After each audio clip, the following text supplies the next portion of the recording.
Há cerca de 200 anos, o físico alemão Georg Ohm, a quem homenageamos com a unidade de resistência elétrica, ele descobriu que a resistência elétrica de um condutor depende não só do material de que ele é feito, mas também de suas características geométricas, comprimento e espessura do condutor.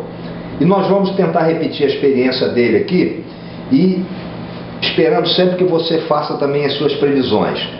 Eu tenho aqui para essa experiência uma fonte que me fornece aqui uma diferença de potencial constante de 5 volts, está registrada aqui no voltímetro, de modo que quando eu ligar o meu resistor nesses dois terminais, ele será submetido a uma DDP de 5 volts e a gente vai poder observar aqui no amperímetro a corrente que passa por ele.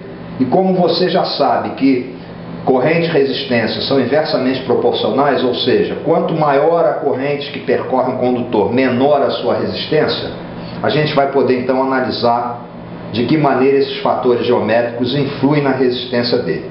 Vamos começar discutindo a questão aqui do comprimento. Para isso eu trouxe esse resistor aqui, desses utilizados em chuveiro, que se eu ligar esses dois terminais, a corrente irá percorrê-lo nesse comprimento de fio. Já ligando esse terminal a esse, eu vou ter um comprimento maior sendo percorrido pela corrente.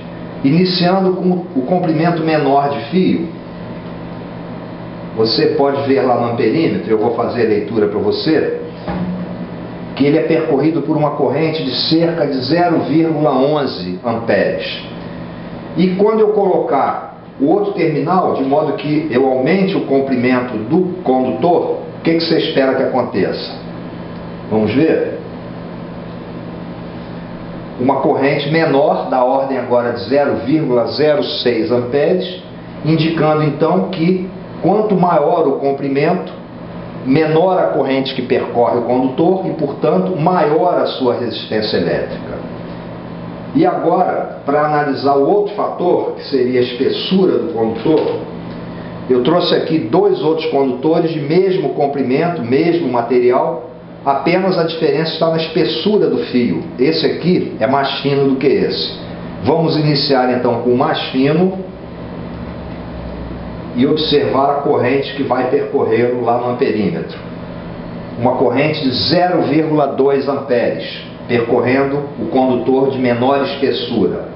E enquanto eu vou trocando aqui o condutor, você pense aí o que deve acontecer com a corrente que atravessará o condutor de maior espessura. Vamos lá? Aumentando a espessura do condutor, ele é percorrido por uma corrente maior, no caso aqui 0,5 amperes, e portanto possui uma resistência elétrica menor. Matematicamente, podemos expressar essa dependência da resistência elétrica, do material, do comprimento e da espessura, por uma equação matemática. Você encontra essa equação nos livros, lá no nosso livro, lá no capítulo 3, que mostra como é que ocorre essa relação entre resistência e esses fatores geométricos.